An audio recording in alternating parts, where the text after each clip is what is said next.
So sometimes you still want to eat regular food, and that just happens. I just did, in fact. And how you do that is always try to consume your proteins along with your vegetables or whatever before you have something like bread or a starchy food like potatoes. So you always try to get those in first. You're getting your stomach kind of warmed up to take on some of that other food that you usually shouldn't eat when you're dealing with a blood sugar issue. And also, and then take, after the meal, take berberine and maybe some fish oil, get a little more fats in there, depending on what you ate, because there might be some cheese or whatever the case may be in the meal. That's a form of fat. And that'll absorb some of the carbs that you're going to eat. So try to get your stomach, like say, for example, I just had an omelet. So I got like a vegetarian omelet with cheese. I ate that first, right? With even, believe it or not, with regular home fries that are the potatoes, I know for a fact, were cooked the day before. They're loaded with inulin, and they're very healthy for your gut bacteria.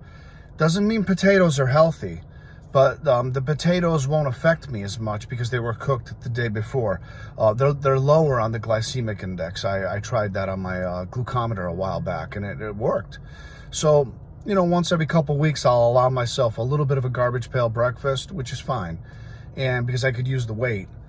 And then I even had a piece of rye toast. Now, I usually don't eat regular bread. I eat that keto bread, but with the butter on it, which is good, the butter butyrate, which is good for your gut, and I ate that last. So I enjoyed a piece of toast of regular rye bread, and I usually don't do that.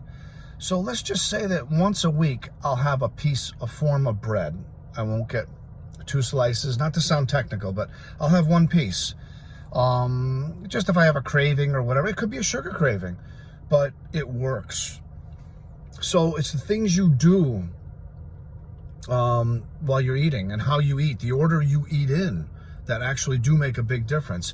You could also, if you were to eat a regular breakfast, you have the 2 slices of the bread with it and everything, you could do everything I just mentioned, and then on top of that, you could add activated charcoal. That's my favorite go-to, but you got to be careful with that because you're taking away a lot of vitamins and minerals in your body, and that meal you just ate that you want the protein from, you might be negating a lot of that meal, which, if you work out and everything, why would you want to do that?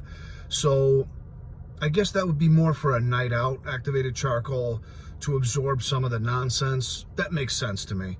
But to do that first thing in the morning, unless it's something really horrible for you, like you had pancakes or something, then I could see, you might want to soak that up as immediate as possible. So anyway, just a quick way you can eat a regular meal once in a while. You can have a treat, a treat to me is just having a regular breakfast. I just cut back on the carbs anyway. It doesn't matter. But I do that sometimes. Sometimes I even have a couple slices of pizza, okay? It's just what you do in preparation for that food is everything. And I'll be getting more into that later because, people got to live. You still want to do things. You still want to enjoy, food with food is a big part of our lives.